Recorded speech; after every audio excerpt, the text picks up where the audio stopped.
Hola, hola. Voy a invitar.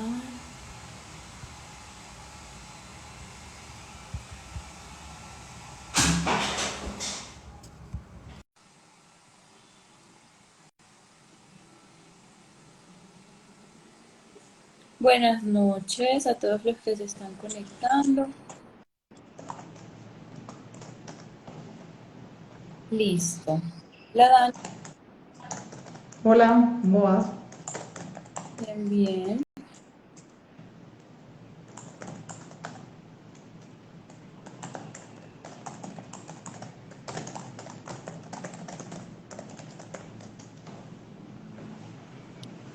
Ya le estamos enviando la invitación. También. Ok, Si puedes hablar con el Dan y confirmarle que sí le esté llegando. voy.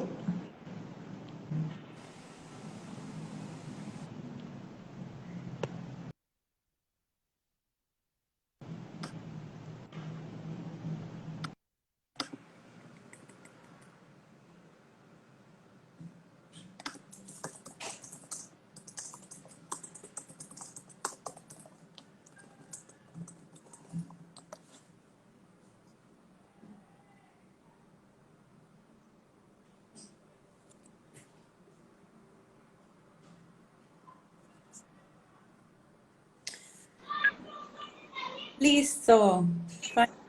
Hola, Hola Juan Camilo, ¿cómo estás? hola, ¿tú cómo estás?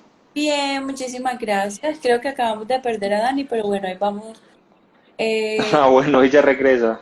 logrando la conexión, sí. Bueno, ya llevamos, este es como el tercer live consecutivo que hemos tenido los jueves hasta ahora y pues hoy tenemos un invitado. Entonces, Juan Camilo, adelante, preséntate como para que te conozcan también un poquito.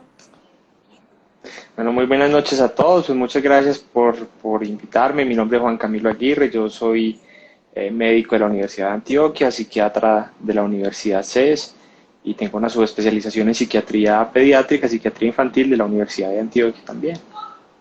Muy bien. Bueno, hoy vamos a hablar un poquito sobre autolesionismo. Em, Desde el Sí, principio, ajá.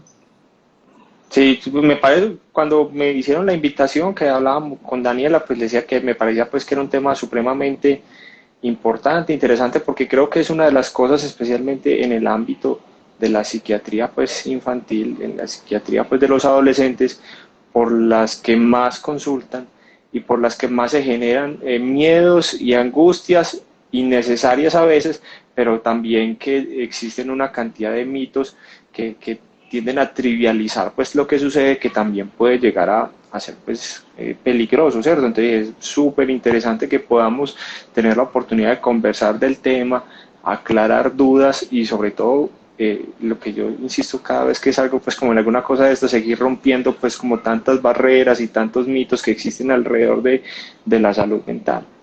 Así es.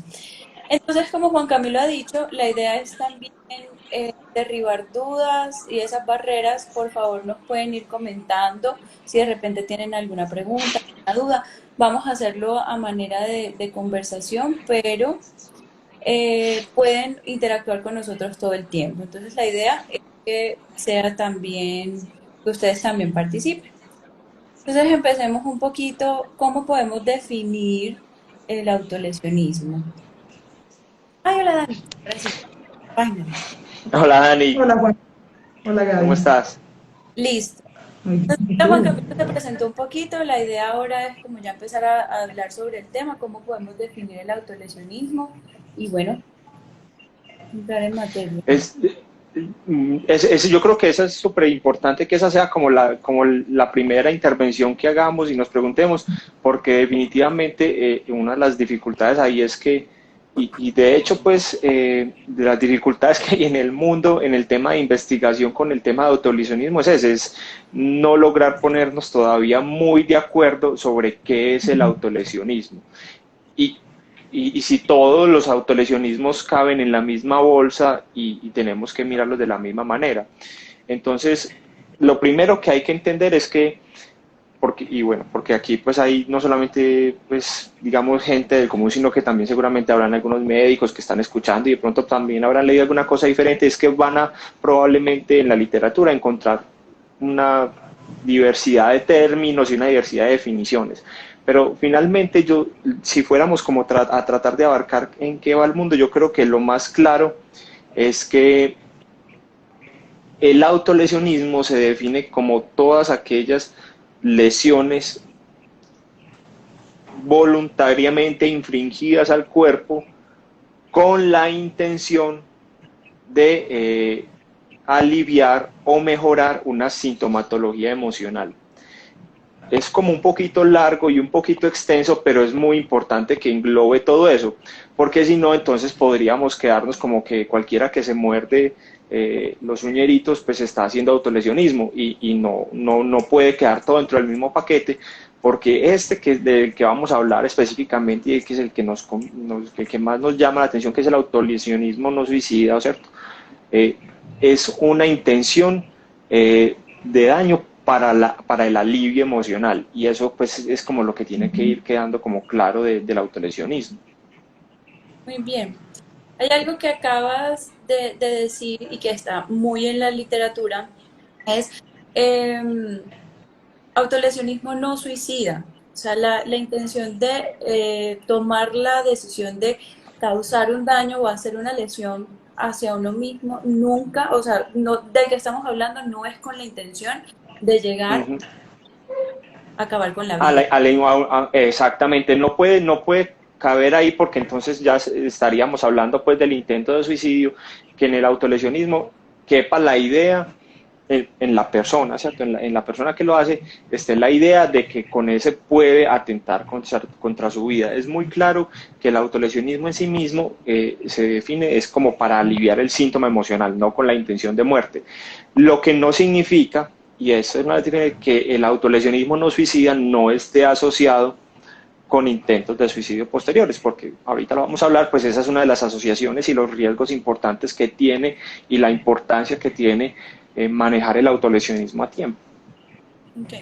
Claro, claro. Hay que decir también que esas conductas deliberadas con intención no suicida deben ser no aceptadas culturalmente, porque en cada cultura pueden variar las formas de autolesionarse. Entonces, por ejemplo, no sé, si es aceptado socialmente que cuando yo estoy mal y en mi familia todo el mundo es muy desregulado emocionalmente y yo me empiezo a golpear y a nadie le parece extraño, puede que no se vea como una forma de autolesionismo, Claro, pero y puede eso ser es una muy forma. importante. Es lo que hablamos en la psiquiatría transcultural, ¿cierto? Que finalmente pues tenemos que pasar muy por el filtro de la cultura de la persona que está hablando con nosotros, cómo lo ven y cómo lo interpretan. Y efectivamente, pues eso tiene que ser un rito o sea, no debe ser un rito cultural. Y eso es importante entenderlo, porque muchas culturas pues pueden tener ritos autolesionistas que sean aceptados, y entonces tampoco entrarían dentro de esta definición del autolesionismo. Ok, voy a empezar con las preguntas que nos han ido. Y es, ¿cualquier persona se puede autolesionar o el autolesionismo está asociado a algunos diagnósticos o trastornos específicos? Mm, Sí, cualquier persona, o sea, aunque no existe, digamos, un código DSM para autolesionismo, cada vez es más claro, por lo menos en el tema de la literatura en psiquiatría infantil, que el autolesionismo sí estamos muy cerca de casi que ser una categoría diagnóstica, porque es algo que está sucediendo, efectivamente es secundario pues a un malestar emocional y tenemos que llegar a él. Lo que pasa es que siempre se queda uno con la duda de si es... Eh, lo podemos dejar como un diagnóstico primario o realmente es secundario a una patología que esté de base. Los estudios son muy diversos y son difíciles de entender, precisamente por lo que estábamos hablando, como la definición es diversa, ¿sí? Entonces también así es diverso los estudios, pero sí, o sea, los estudios han mostrado que realmente uno podría tener conductas autolesivas sin tener ninguna psicopatología clara de base, sino que se convirtiera pues en una forma inadecuada de gestión emocional. Entonces eso está, pero es mucho más frecuente que esté asociado con un trastorno. En la epidemiología en el mundo es muy variable, pero en la adolescencia algunos estudios llegan a hablar que hasta la mitad de los adolescentes llegan a tener prácticas autolesivas en algún momento de la vida, hasta la mitad, o sea, los estudios más grandes, y eso pues es una cosa impresionante. Yo creo que no es tanto, ¿cierto? Que ahí se incluyen muchas cosas que de pronto no nos caben muy bien, pero sí más o menos, los estudios muestran que más o menos un cuarto de los adolescentes, o sea, un 25%, sobre todo de las adolescentes, en algún momento de su adolescencia llegan a tener episodios autolesionistas. Ok. Bueno, aquí Andrea nos hace una pregunta. Si una persona ansiosa se lastima sin querer, ¿es autolesionismo o tiene otro nombre? No, pues claramente no cuenta, ¿cierto? Ahí ya no sería. Si no hay una búsqueda de la autolesión, no cuenta. Entonces, por eso no cuenta el ansioso que se muerde las uñas y termina aporreado sin darse cuenta, porque él no intentó dañarse, ¿sí? Sino que dentro de la ansiedad, su hábito es morderse las uñas y sin darse cuenta termina ahí aporreado. Pero como realmente no hubo nunca una intención de me voy a comer la uña hasta que me salga sangre, entonces no podría ser considerado autolesionismo. Ahora, el que se come Sandra, las uñas con la intención de que le salga, de hacerse daño y de que le duela, sí sería autolesionismo. yo quiero hacerte una pregunta que va en relación con algo que acaba de preguntar Michelle Juliana, y es que en muchos de los estudios muestran que detrás de una conducta autolesiva suele haber un trastorno mental, una enfermedad psiquiátrica que muchas veces no ha sido diagnosticada y que no tiene un buen tratamiento. Entonces, ¿con cuáles de esas patologías se relaciona más el autolesionismo?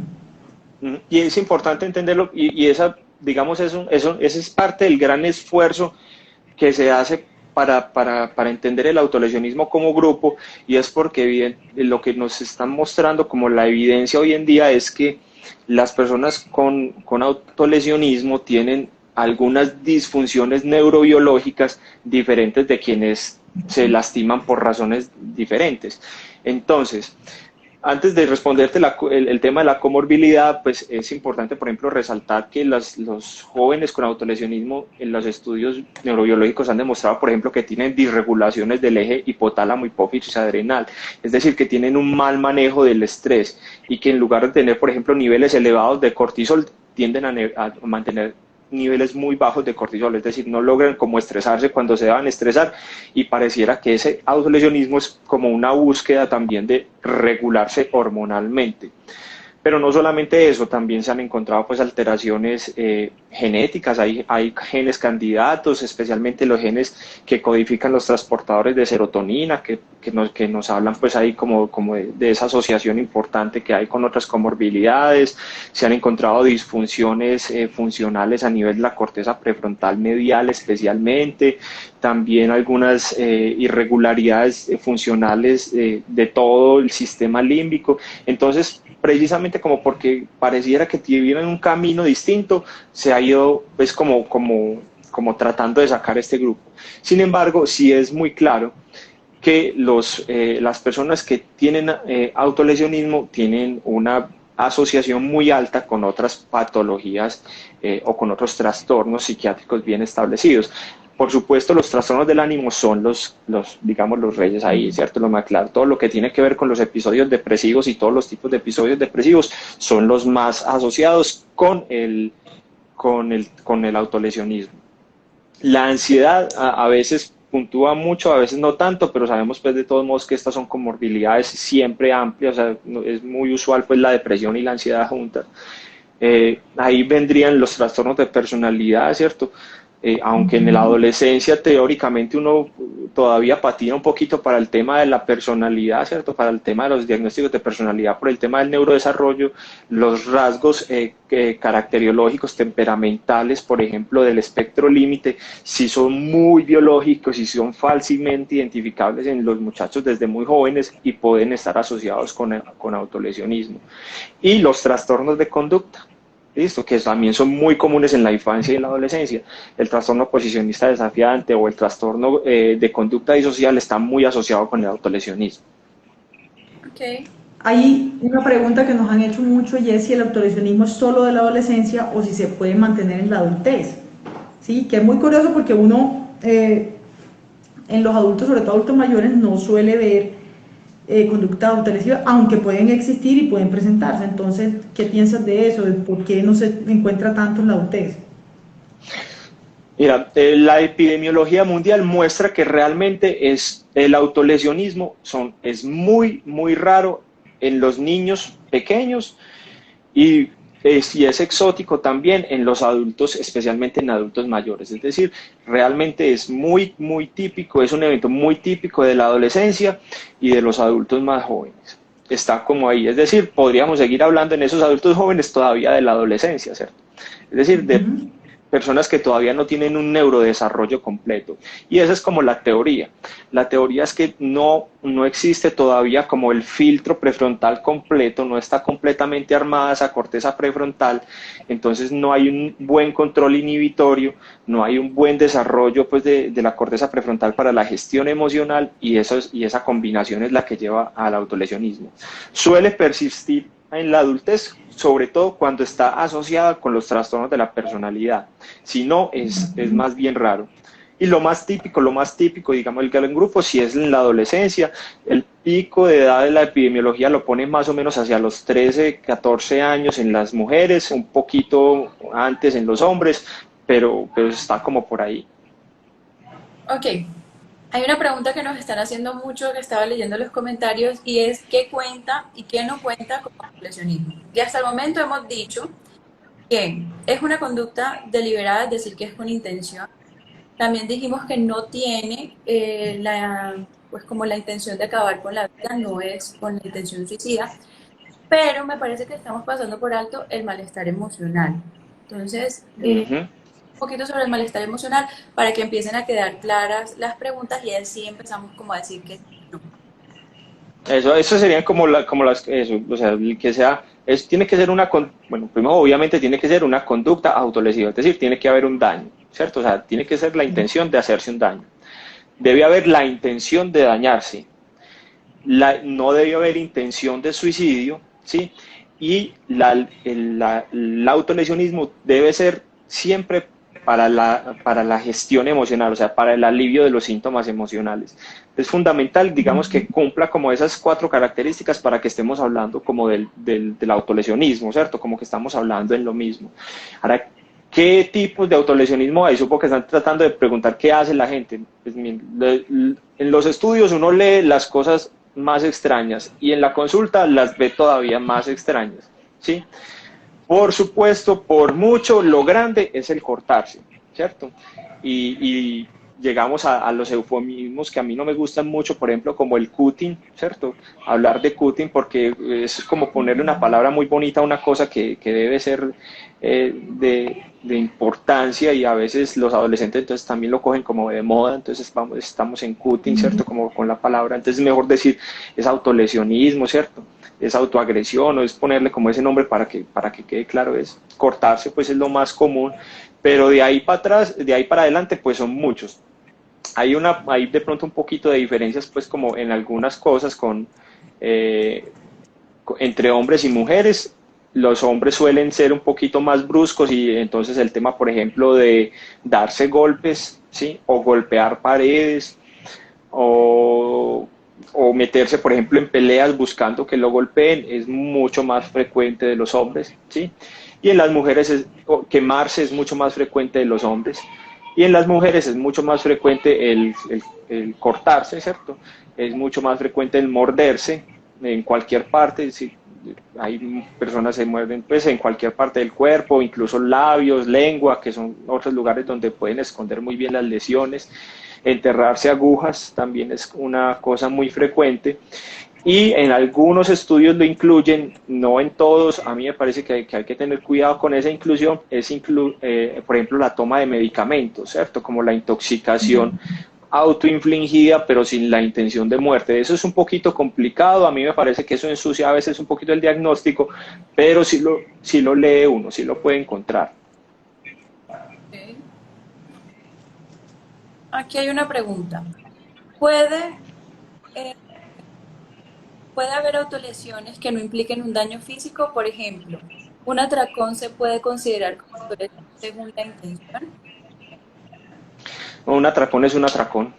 Listo, cuando estamos hablando de autolesiones, Eso Sí, es más es un importante. comportamiento compulsivo que una televisión. Sí, y porque es que si empezamos a meter todo, entonces, digamos, se nos confunde todo y ya no sabemos qué estamos hablando. Y lo que les hablaba antes, ¿cierto? Finalmente, como lo que estamos viendo es que estas personas con autolesionismo tienen unas particularidades neurobiológicas importantes que están asociadas y que de hecho son las que no nos dan pie para el tratamiento, pues hay que tener ese grupito bien seleccionado para entenderlo, porque si no, pues Es también vamos un poquito como a la loca con todo, ¿cierto? bien. Ujú. Yo tengo una duda. Pues esta es una duda personal. Biológicamente, ¿cuál es el mantenedor para una persona que practica la autolesión? O sea, no sé cómo lo describen, tengo presente que genera de pronto como un alivio, como una descarga, pero biológicamente, ¿cuál es la explicación? Sí, como digo, realmente los estudios pues todavía no son claros frente a eso. ¿Qué es lo que encontramos? Hay que, como, así como usando los mismos términos que tú me estás dando, tenemos unos factores que son predisponentes. ¿Sí? Sí. Hemos encontrado en estos muchachos que tienen unos, unas alteraciones que pueden ser desde lo genético, que te hablaba ahí con el transportador de serotonina, que están asociados y que claramente pues, podrían ser predisponentes. Me estoy quedando muy en lo biológico, ¿cierto? Sí. Pero hay otros que pueden ser precipitantes, que podrían ser, por ejemplo, estresores ambientales, pero incluso biológicos. Un precipitante podría ser el desarrollo no adecuado de la corteza prefrontal, que es como hacia donde nos está empujando pues como la evidencia hoy en día, que no hay un desarrollo incompleto, un cerebro inmaduro que no es capaz de manejar adecuadamente el tema del control de impulsos, de la inhibición motora, del control de la gestión emocional, y por ese lado se queda. Y están por supuesto los factores perpetuadores, que tiene que ver mucho más o con las patologías asociadas o con la presencia de factores estresantes en el ambiente. Yo creo, como para retomar tu pregunta, que lo que más perpetúa el comportamiento del autolesionismo en un adolescente y en un adulto joven tiene que ver más con los factores ambientales, con los estresores ambientales y con el tema más del desarrollo de personalidad y de conductas aprendidas que con el mismo tema biológico, porque uno teóricamente espera que el cerebro más temprano que tarde logre pues como completar esas funciones, aunque es posible que algunos nunca lo logren.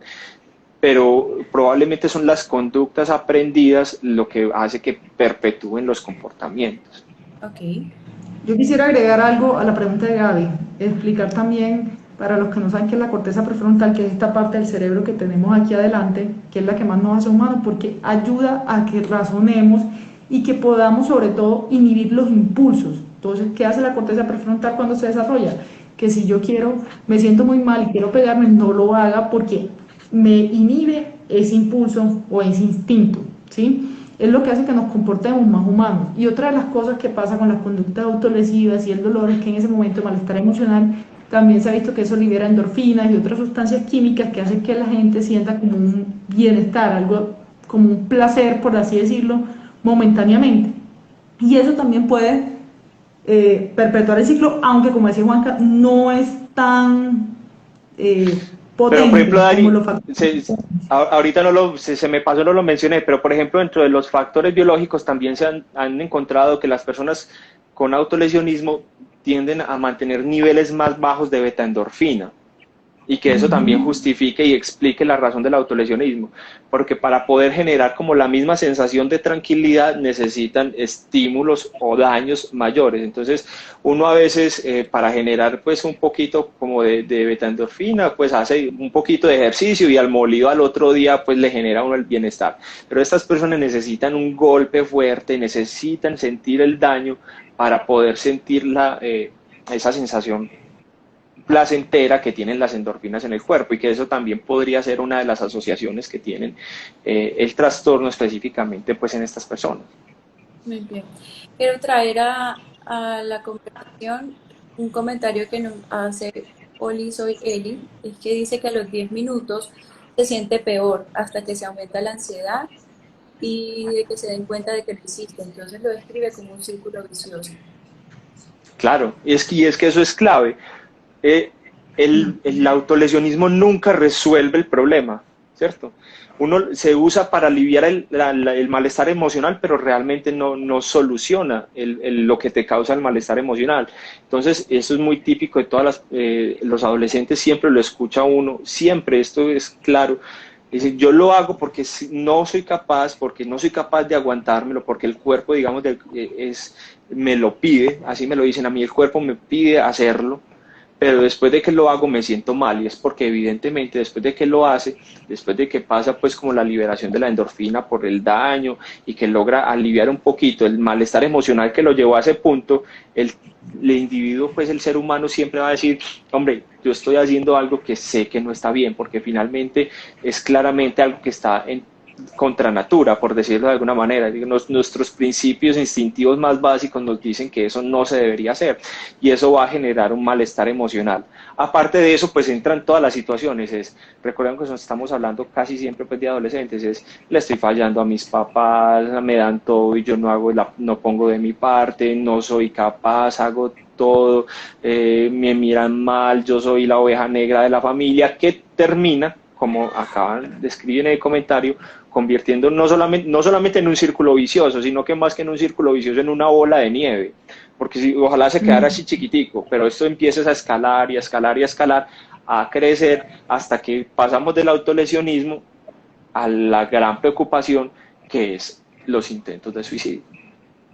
Sí, de hecho una de las cosas que describen en la terapia cognitiva y que describe Beck también, hablando de trastorno de personalidad y hablando de conductas autolesivas, es que nosotros tenemos muchos mecanismos de afrontamiento hacia las circunstancias difíciles, pero en ciertos rasgos de personalidad, en ciertas personas con estas distintas formaciones cerebrales, por así decirlo, que se demora más ese neurodesarrollo, empiezan a tomar mecanismos de defensas inmaduros. ¿Por qué inmaduros? Porque cogen el mismo mecanismo de defensa, el mismo mecanismo de afrontamiento ante las situaciones que no resuelve y que genera más malestar. Y aunque se den cuenta del malestar, se perpetúa y no lo cambian por un mecanismo de afrontamiento mucho más maduro que pueda resolver la situación. Y eso es lo que se busca cuando se hacen intervenciones en autolesionismo, tratar de que esa mente madure para ver las cosas desde otras perspectivas y desde otras posibilidades, porque lo que se ve desde el pensamiento en esa conducta autolesiva es yo no voy a ser capaz, entonces prefiero cortarme antes de afrontar, ¿sí? O prefiero hacerme un daño antes de afrontar la situación, y lo que hace es que nunca se afronta como tal la situación. Bien. Hay una pregunta muy clave de Angelo que creo que no la debemos pasar por alto, es ¿qué debería hacer si sospecho que mi hija tiene comportamientos autolesivos? Preguntarlo, sin miedo, sin ponerle palabras bonitas, sin hacer nada. En una conversación honesta, sencilla, tranquila, amorosa, preguntar directamente, sin eufemismo, si se está cortando. ¿Sí? Y si quedan las dudas, incluso mirar, ¿cierto? Muéstrame los brazos, muéstrame las piernas. ¿Cierto? Recuerde que muchas veces se cortan en los muslos porque ahí se tapan muy fácil con el pantalón. ¿Sí? Entonces, preguntarlo con todo el amor, ¿cierto? O sea, siempre entendiendo que todo lo que hacemos, y en especial pues con nuestros jóvenes, con nuestros hijos, nuestros adolescentes, tiene que partir desde la empatía y tiene que partir desde el amor que vamos a entregar a ellos. Si yo arranco preguntando con cantaleta y a los gritos, siempre me van a decir que no, ¿sí? Pero si yo le doy la oportunidad de decirle, yo te entiendo, yo te estoy acompañando y yo quiero estar aquí para que mejores, él va a encontrar probablemente el apoyo que ha sentido que no encuentra para decir, miren, esto es lo que está pasando, ¿sí? A veces regañar a los adolescentes porque se está cortando mucho no tiene mucho sentido, ¿cierto? Lo que hay que buscar es las estrategias para que lo haga menos hasta que desaparezca. Bien. Y esas estrategias son las que se entrenan en terapia. Por eso es importante comunicar siempre. Porque Sí, Bueno, hay eso. que Y lo que dice buscar. ahí es importante y es siempre buscar ayuda, ¿cierto? O sea, confronto a mi hijo, confronto al adolescente, le pregunto si lo está haciendo, pero eso tiene que estar pegado de que yo ya estoy buscando ayuda, ¿cierto? Que yo ya estoy buscando un terapeuta, un psiquiatra infantil, una psicóloga especializada, ojalá en niños y adolescentes, o un psiquiatra que le guste el tema y que esté entrenado en el tema, porque esto, lo que sí tiene que quedar muy claro es que se tiene que intervenir. O sea, esto no es algo que podemos simplemente dejar ahí y dejarlo pasar como a ver qué sucede. Si dejamos eso, ahí es donde la bola de nieve va a crecer y tiene pues riesgos de que terminemos en desenlaces fatídicos. Okay. Y eso nos lleva a la otra pregunta. ¿Puede una persona que se autolesiona dejar de autolesionarse en algún momento? Claro que sí. Eso es lo que queremos, ¿cierto? Ese es todo el esfuerzo grande que hacemos. Y pues yo creo que como terapeuta uno siempre trabaja desde la esperanza y uno tiene que tener eso claro. Uno siempre que tiene que trabajar desde el convencimiento de que podemos mejorar y que podemos cambiar. Y yo creo que en el autolesionismo hemos ido aprendiendo bastante en el curso en los últimos años y tenemos herramientas psicofarmacológicas importantes que bien aunadas con una terapia bien llevada, con seguridad van a ir llevando a estos adolescentes a un buen puerto. Muy bien. Sí, de hecho, una de las cosas que yo quería que mencionaras es que muchos papás vienen a veces, o incluso, digamos, en adultos jóvenes, la pareja, alguien cercano, dele algo para que se deje de hacer daño. Sí, y uno queda como, es que no es solo un medicamento, son muchas cosas, lo que hablábamos de los factores externos y de esa maduración de esos mecanismos de afrontamiento. Es muy difícil que el autolesionismo cese solamente con un tratamiento farmacológico. Nosotros podemos tratar muy bien la ansiedad, podemos tratar la depresión, pero esa disregulación emocional necesita de unos entrenamientos tanto cognitivos como conductuales, incluso a veces con terapias mucho más especializadas para poder frenarlos. Sí, y eso es importante entender en la parte del tratamiento y esa es una de las preguntas pues como que más le trae, bueno, ¿y esto cómo se trata? O sea, ¿qué hacemos como con ellos? Como decía, yo creo que los estudios hoy en día cada vez nos dan más claridad frente a lo que tenemos que hacer y a lo que podemos hacer.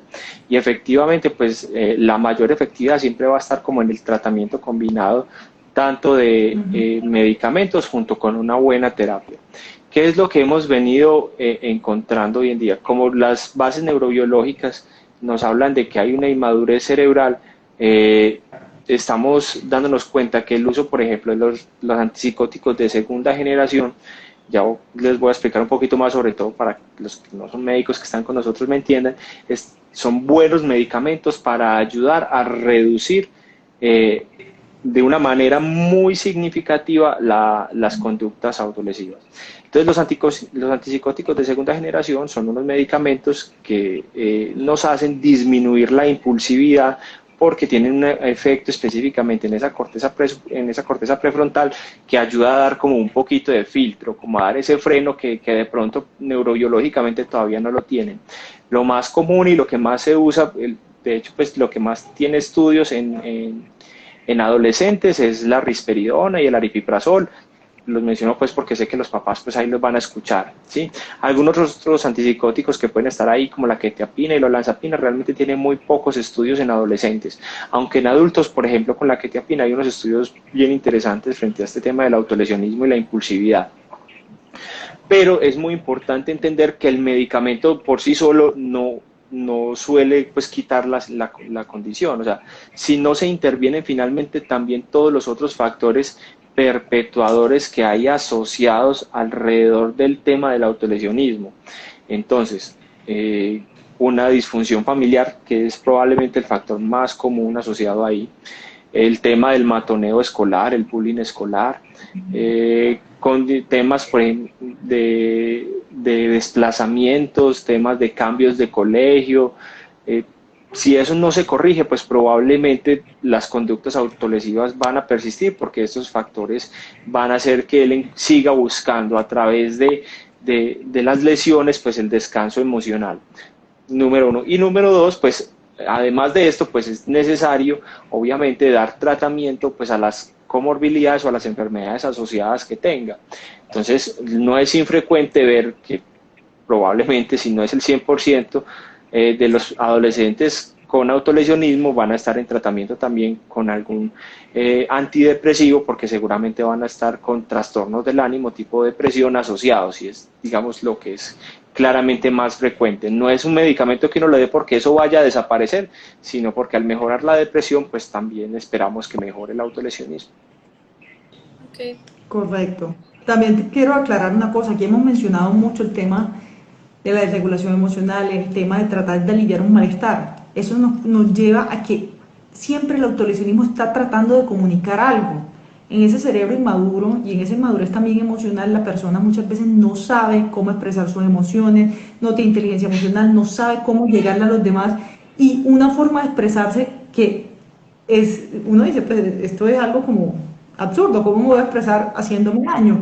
Pero a veces es tan fuerte ese malestar y ese dolor emocional que es la única forma de demostrar que pasa algo. Entonces siempre debemos indagar, siempre en vez de juzgar es indagar qué pasa, qué hay detrás, qué hace sufrir tanto a esta persona. Y vemos muchas veces que uno los ve en urgencias, por ejemplo, cuando llegan, los ve en la consulta, que detrás de eso hay historias de abuso, de maltrato, de abandono, negligencia, muchos factores que pueden estar perpetuando estas conductas. Importante, Dani, el principal factor de riesgo asociado al autolesionismo en la adolescencia de los factores de la niñez es sin duda el maltrato de cualquier Totalmente. el maltrato infantil. Entonces, ay, ¿usted para qué me pregunta eso? Porque es que definitivamente esos traumas de la infancia están asociados al cómo me enfrento yo a mis traumas actuales o cómo me enfrento yo al estrés hoy en día, cómo ese evento índice cuando yo estaba pequeñito me enseñó que tenía que enfrentarme a estas cosas que pasan en el mundo. Entonces, ayudarle a entender cómo eso cambió la vida en ese momento es fundamental en el tratamiento de hoy, y por eso es importante preguntar todo el tema, si lo castigaban, cómo lo castigaban, el tema por supuesto del abuso sexual, que será siempre pues un tema fundamental a buscar. Son cosas que tenemos que tener muy en la cabeza. Muy bien. Quiero mencionar una pregunta que nos hace Victoria. Dice, mi hermano cuando se enoja y se estresa siempre se golpea, con lo que sea que encuentra, se da puños. ¿Es prudente llevarlo a terapia si apenas tiene 7 años? Es altísimamente prudente, pues o sea, hay que hacerlo Necesario. de una vez. Pues, y mira, posiblemente no es autolesionismo, ¿listo? Posiblemente es un tema de autorregulación. Digamos, en el mejor escenario es solamente un tema de autorregulación. El niño de 7 años todavía está inmaduro, todavía le cuesta la autorregulación, no hay ningún problema. Pero lo más probable es que no sea solo eso, sino que tenga otros trastornos asociados. Un trastorno por déficit de atención y hiperactividad suena muy grande, ¿cierto? Un problema de control emocional y de control de impulsos, un trastorno posicionista desafiante, un trastorno explosivo intermitente, un trastorno de la disregulación disruptiva del trastorno de ánimo, ¿cierto? También están ahí y son cosas que si las tratamos a tiempo a estos niños les va a ir muy bien, pero si las dejamos que corran, ¿cierto? Que cojan tiempo, ¿cierto? Que cojan carrera, que cojan ventaja, como decimos nosotros, pues, más adelante nos vamos a encontrar es con un pelado disregulado emocionalmente para todas cosas, impulsivo, que se mete en problemas, con mayor riesgo de consumo de sustancias, con mayor riesgo de accidentes, con relaciones interpersonales pobres. Entonces, todo eso es lo que tenemos que tratar de intervenir tempranamente en el niño para no verlo en el adulto. Hablando del consumo de sustancias psicoactivas, ¿qué relación hay entre el autolesionismo y el consumo? Es muy alta, ¿sí? Creo que el trastorno por uso de sustancias es una de los principales, una de las principales explicaciones del trastorno por uso de sustancias tiene que ver con el mal control de los impulsos, ¿cierto? Con el mal control de los impulsos, que también es parte del autolesionismo. Entonces, los pelados con autolesionismo, que también tienen muy mal control de impulsos usualmente, fácilmente se enganchan en conductas de abuso de sustancias. Además, algunas sustancias pueden ayudarles temporalmente a aliviar el tema de los síntomas emocionales que gestionan a través del autolesionismo. Entonces uno podría engancharse por ese lado, pero más temprano que tarde la sustancia no va a ser suficiente, va a volver al autolesionismo y va a estar enganchado en el consumo de sustancias, ¿cierto? O sea, en muy buen país es el roto con el descosido, ¿cierto? Es juntar los problemas y eso es lo que tenemos que trabajar desde el principio, que le decíamos al que hacía el comentario antes. A los 7 años, si ya tenemos problemas de autorregulación, es el momento clave en el que tenemos que empezar a hacer la terapia. Muy bien. Correcto. Hay otra pregunta.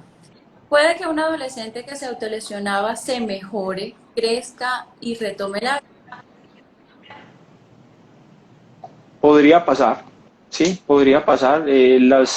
Digamos, las líneas de continuidad en el trastorno pues son de todos los tipos. La desaparición completa, la persistencia del síntoma, el bajar pero mantenerse crónico o el desaparecer un tiempo y volver a aparecer. Yo creo que eso, como hemos hablado, pues hay factores que son biológicos que nunca se van a corregir, ¿cierto? Sobre todo el tema pues que es como más genético, si esas alteraciones nunca se van a corregir en el cuerpo. Entonces, digamos, uno siempre va a tener el factor de riesgo. Si uno no ha hecho un buen trabajo pequeño, pues tiene más riesgo de que cualquier nuevo estresor que traiga la vida, pues me volviera a llevar a las conductas, número uno. Número dos, pues obviamente entre más graves pues puedan ser los estresores que uno pueda tener en la vida, pues más riesgo pues hay de que tenga dificultades para la gestión emocional. Y si soy una persona del grupo que no va a tener como ese desarrollo completo de esa corteza prefrontal que estaba hablando Dani ahorita, que es ese último filtro del cerebro, ese último pedazo de evolución del cerebro que nos dice: usted es un ser humano, no un simio, venga, comportémonos como seres humanos y pensemos qué es lo que está pasando. Le cuesta ese filtro, pues tiene más chance de que un evento estresante lo pudiera llevar nuevamente a una conducta autolesiva. Pero por supuesto, pues la idea es que el neurodesarrollo, es decir, el crecimiento de la persona biológico y emocionalmente, pues prevengan la aparición futura de estos eventos.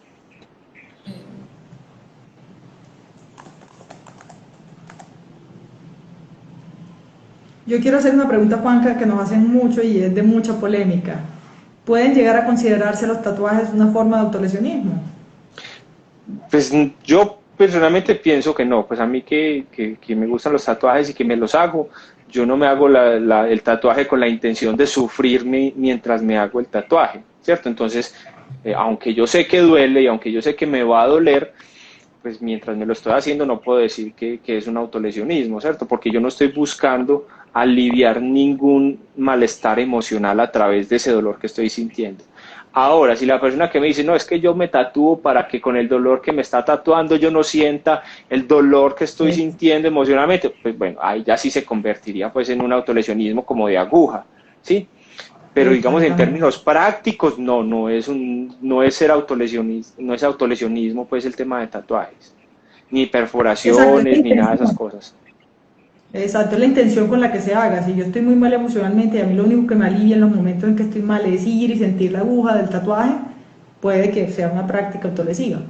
Pero como es un ritual, es aceptado socialmente dentro de la definición estándar de autolesión, no cabrían los tatuajes. Sería difícil pensar en alguien que los tatuajes sean su medio de autolesionismo y no tenga otro. Porque es que finalmente el tatuaje es una cosa programada y el autolesionismo, el malestar emocional es algo imprevisto. Entonces, pues a uno le costaría pues como pensar que cada vez que voy a estar como con el malestar me hago un tatuaje, pues sí va a llegar un momento en el que ya no habrá cuerpo para hacer tatuaje. Claro. Casos se ven. Bueno, hay varias preguntas relacionadas con la regulación emocional. Entonces, ¿cómo, si tengo líos para regular mis emociones, cómo puedo trabajar en ellas? Que a pesar de hacer ejercicio de actividades artísticas, surgen periodos esporádicos en los que debes cortarte para pasar lo que se puede hacer. Bueno, yo quiero hablar un poquito de regulación emocional. La regulación emocional es algo que depende tanto de los factores biológicos que hemos hablado, como también de un entrenamiento. ¿sí? Nosotros entrenamos las emociones, entrenamos la forma en cómo respondemos a ellas, también entrenamos nuestra impulsividad. Por eso es una inteligencia, es decir, es una capacidad que se puede desarrollar, ¿sí? Entonces, si yo tengo una disregulación emocional que exploto ante todo, no sé manejar mis emociones, me dejo llevar de ellas y después me arrepiento de las cosas que hago por no saber gestionarlas, debo entrenar la parte emocional. ¿Cómo? Una buena psicoterapia ayuda mucho descartar que no tenga un trastorno mental, porque yo no puedo regular mis emociones si estoy con un trastorno mental que no he tratado. Y hay unas técnicas también de autoayuda y conductuales, por así decirlo, de modificación de la conducta en ese momento que nos ayudan. ¿Cuáles son unas pocas que a veces recomendamos? A mí particularmente me gusta mucho la de hielo y veo que hay mucha gente que la ha servido. De mantener el hielo en la nevera y tengo ganas de cortarme, no. Llego y cojo el hielo y lo aprieto, lo aprieto, lo aprieto hasta que ya se me derrita todo en la mano. ¿Qué pasa? Que ese dolor que voy a sentir del frío y del quemón del hielo no me va a dejar ninguna cicatriz, no me va a hacer daño y va a bajarme ese malestar que tengo y probablemente me voy a sentir con menos culpa y menos malestar emocional si lo hice con el hielo, así lo hice cortándome o si lo hice pegándome o de alguna otra forma que me genere una lesión. Otra de las formas también es si estoy demasiado mal, me meto a la ducha con agua fría, con todo y ropa. Esa agua fría, el contacto con el cuerpo en ese momento, baja también esa adrenalina que uno tiene full y hace que se calme emocionalmente.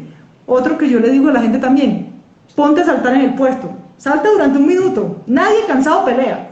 Y uno hace un minuto saltando y queda mamado.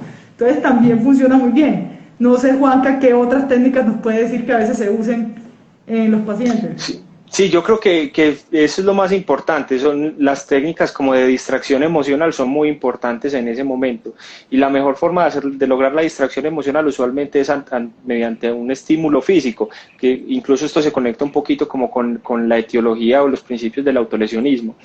Yo siempre menciono, esto es muy difícil a veces responderlo porque en general casi siempre no responde como a las necesidades de quien lo pregunta.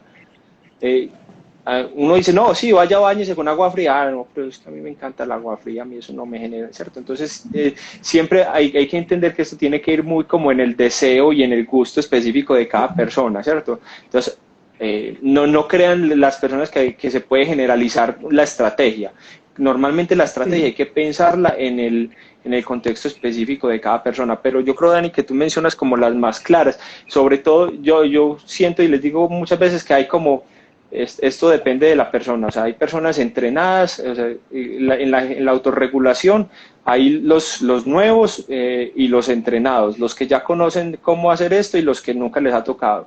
Los que son muy nuevos, los que apenas están arrancando, uno tiene que usar métodos muy rápidos y que provoquen un Sí. estímulo que lo sientan así fuerte, ¿cierto? Entonces, claro, el tema del hielo es una de las que se llama mucho, el agua fría, ¿cierto? La ducha con agua fría, ¿cierto? O el ejercicio, pues pronto ahí también, pues como que ayuda bastante. Pero por supuesto, en la medida que las personas también van creciendo, que van evolucionando, se van aprendiendo también estrategias, digamos, un poquito más evolucionadas de este tema y entran, por ejemplo, estrategias como el mindfulness empiezan a ganar importancia. Por supuesto, a alguien que nunca lo ha hecho, decirle respire profundo es como decirle enójese más. Pero alguien que ya conoce esto y que lo sabe hacer, probablemente, o algunas otras técnicas de tipo mindfulness, de tipo meditación, suelen ser útiles, suelen ser efectivas y dan una ventaja que casi no dan las otras, que también es no solamente la autorregulación física, sino una autorregulación cognitiva, ¿cierto? Ahí en ese momento del mindfulness también te da la oportunidad de, bueno, después de que pude dejar pasar todo este malestar, también me di la oportunidad de pensar qué es lo que estoy pasando para corregirlo ahí, que digamos en la ducha con agua fría no le deja a uno más que el frío, pues, y no estar más en la pelea. Muy bien. Entonces, pues básicamente es llevar la atención, tu atención, a algo diferente que no sea el malestar emocional. Porque el malestar emocional es al final lo que va a generar que lo tengo que calmar. Solo que la estrategia, como dice Juan Camilo, tiene que ser individual, tiene que ser específica, tiene que ser entrenada en algunos casos, pero pues en general es eso. Yo creo que Y cambia lo que te decía. A veces hay unas técnicas, como decía, inmaduras, pero uno mismo las va madurando en el tiempo, porque alguna vez un adolescente se me va a quedar metiéndome a la ducha toda la vida, pues, entonces me va a tener corriendo pues para la ducha. No, no, vamos a ir aprendiendo. Es muy importante que los muchachos, si me están escuchando aquí, o los papás que lo están escuchando, que tienen eso, entienden que hay esperanza, o sea, que no es como que esto va a pasar toda la vida y que va a tener que buscar o cargar hielos para toda la vida, no, se van a aprender formas diferentes de gestionar y de regular las emociones, y ese es el plan, hasta que lleguemos a un nivel de vida normal. muy bien. Bueno, yo creo que en general hemos abordado el tema de manera muy completa. Yo empiezo a hacer el cierre porque ya se está acabando pues como la horita y Instagram no lo cierra y la idea es que quede guardado. Entonces no sé si de pronto quieren concluir con algo en específico. Yo solamente les voy a decir si de repente se identificaron con algo de lo que dijimos aquí o si por algún motivo conocen a alguien, consulten. Psicoempatías disponible, Juan Camilo disponible, consulten. Sí, para que se enteren más sobre estos temas y puedan estar más en vivo, recuerden seguir también a psiquiatra Juan Caguirre y seguir a Psicompatías y activar las notificaciones para que estén pendientes de toda nuestra programación. Bueno, yo solamente les quiero como hacer el último énfasis, como volviendo al tema y ya para cerrarlo, es que esto recuerden que lo importante es porque no hay bien más preciado para proteger que el de la vida.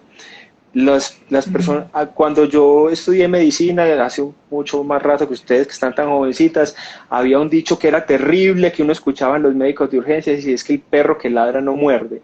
Entonces a las personas con autolesionismo las devolvían desde urgencias. Y yo creo que es más que el agua, tanto va el agua al cántaro hasta que al fin se rompe. El autolesionismo va a terminar probablemente desencadenando a un evento grave. Está claramente en todos los estudios de suicidio que todas las personas con un evento de suicidio grave o que se suicidan tuvieron eventos microlesivos previos a autolesionismos o intentos de suicidio pequeñitos, como dicen por ahí. Entonces siempre esto hay que entender que es una voz de ayuda, es un pedido de ayuda, hay que entenderlo así. Y en ese sentido, pues estamos nosotros acá. Yo sé que ustedes están ahí pendientes. No siendo más, pues también decirles que yo estoy ahí pendientes, que me pueden seguir en mi cuenta, Psiquiatra Juan Camilo, estoy ahí en Instagram, Psiquiatra Infantil Juan Camilo en Facebook, que estamos tratando de generar todo el tiempo contenido que los ayude a estar bien, que los ayude a encontrar la ayuda que necesitan. Y Dani, Gaby, muchas gracias por haberme invitado, siempre es muy rico poder conversar sobre todos estos temas. Gracias. Claro que sí, por ahí te seguiremos invitando a otra charla con nosotros, que hay Ojalá, muchos temas buenos. ojalá sigamos compartiendo, qué bueno. Bueno, Sí. feliz. Bueno, muchas gracias a todos por asistir. Un Nos abrazo, que vemos. descansen y muchas gracias a todos por estar acá. Gracias.